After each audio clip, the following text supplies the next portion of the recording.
Now, to ensure an event is not overwhelming in terms of overgiving for the event organisers, you've got to be very clear what you're actually doing. Once you've met with the client and you've understand their to-be list for the event, you've summarised this in a contract. And in the contract, you're going to put things like outline of the activities and the tasks. Do not share a full schedule of activities and tasks until the client has signed the contract. But make sure you have one prepared of all that information, but make sure you've got the deposit paid before you share anything, because sometimes they're just fishing, and you can get a bit overwhelmed just doing a lot of that.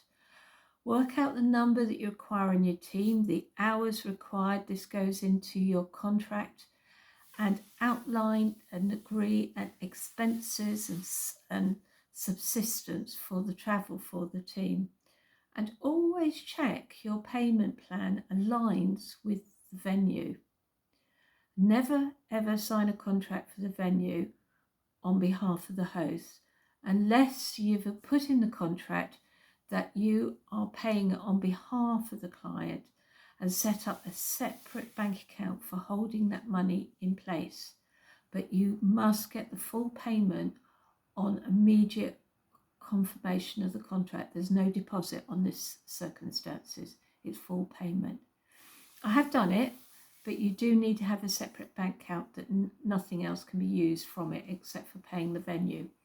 Working with new clients, slightly over resource, will allow you to give money back afterwards if you've got a little bit of wiggle room there, but always get paid up front and make it a 3-stage payment and a cancellation plan too. That's in line with the venue as well, so that you're not getting any liabilities yourself.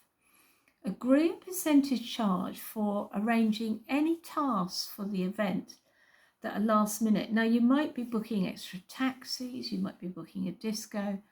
Take this into consideration. You're going to put teams in to get this sorted, and you might be meeting and greeting people at the airports. There's a cost involved, so make sure you've got planned ahead and have it in your contract and they know. Add-on charges per over and above the contract must be agreed in advance, and make sure that you've got that sorted. Unexpected overtime. Show costs in the contract. There's a lot going on here, and if you don't do your contract right at the very beginning, you are liable, the event organizer, for taking on extra workloads, and you will get overwhelmed by doing it. Because when you're an event organizer, you might be organizing it for one client one day, and 2 days later you're operating another event, and you are going to get tired. You physically can't do that. So make sure you've got a good plan in place, that you've got a little bit of wiggle room so you can have a couple of days off.